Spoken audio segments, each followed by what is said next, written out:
Ang Titan Ultra daw ay baka sibakin yung kanilang manager na si Danny Martinez at bukod daw dyan ay makipag-trade dito sa Converge Fiber XS at pati na rin sa Magnolia Hotshots. Ang balita daw ngayon, posible na baka dalawang separate trades yung mangyari. Una raw interesado itong Titan Ultra na makuha itong si Paul Lee mula sa Magnolia. Gusto na nilang magkaroon ng isang point guard na ipaparehas dito kay Fran Yu at willing daw silang i-trade itong big man na si Cade Flores. So, Cade Flores for Paul Lee, yan daw ang ino-offer ng Titan Ultra. At yung isa namang trade daw nila, gusto naman nilang makuha mula dito sa Converge Fiber Xers, itong si Alex Stockton at ang kapalit si Joshua Monson.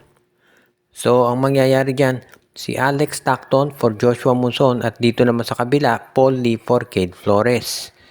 Tignan natin kung ano magiging resulta nito, no? Pero para dito sa Converge, matagal ng balita itong Alex Stockton for Joshua Monson, no? Marami nga nagtataka ba't hindi yan natuloy? Dahil fair trade naman yan at alam nga natin na nagkakaproblema yung laro ni Stockton. Kaya nga yung trade na to, wala namang magtataka kung yan ay mangyayari. Ito naman kay Cade Flores for Paul Lee. Matagal nang napapabalita na si Cade Flores na ipangako na yan ng Northport sa SMC. So malamang ibibigay talaga yan ng Northport ng Titan Ultra. Para bang yung nangyari kay Chris Kuhn, hindi naman yan gustong i-trade talaga ng Titan Ultra pero bago pa nila binili yung Northport, na-inform na yung Titan Ultra na itong si Chris Kuhn, ibibigay yan sa Magnolia. So binigay din nila. So baka ito si Cade Flores, ganun din ang mangyari, ibibigay din yan eventually sa Magnolia at ang magiging kapalit naman si Paul Lee. So walang duda naman na sa tingin ko makikinabang dito Magnolia at ang Converge. Kaya kung i-offer nga yan ng Titan Ultra, abay dapat nilang tanggapin. Dahil mahuhusay naman yung mga players nilang makukuha. Sa Titan Ultra naman, panahon na to para magkaroon talaga sila ng seryosong revamp. Ang Phoenix Fuel Masters naman ay maganda ang nilalaro ngayon at parang hindi na matutuloy yung matagal nang napapabalita na sila daw ay aalis ng PBA. Dahil parang nakahanap na rin sila ng bagong financial backer at itong araw, ayon to sa mga balibalita ay yung father nito si Francis Escandor. Kaya yan daw ang dahilan kung bakit itong si Francis Escandor ngayon ang siyang magiging bago na tinatawag na makakatulong dito sa Phoenix pagdating doon sa finances, yung father nito.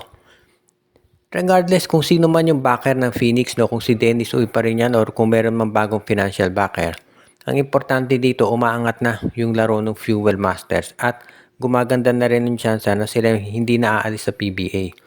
Alam natin dati matunog na matunog yung balita na itong Phoenix daw ay aalis na sa PBA dahil nga doon sa financial difficulties na hinaharap ng kanilang owner na si Dennis Uy. Pero ngayon mukhang meron na silang bagong backer na nag-i-infuse ng pondo dito sa Phoenix. Sabay, mukhang gumaganda na yung chance na sila mananatili dito sa liga.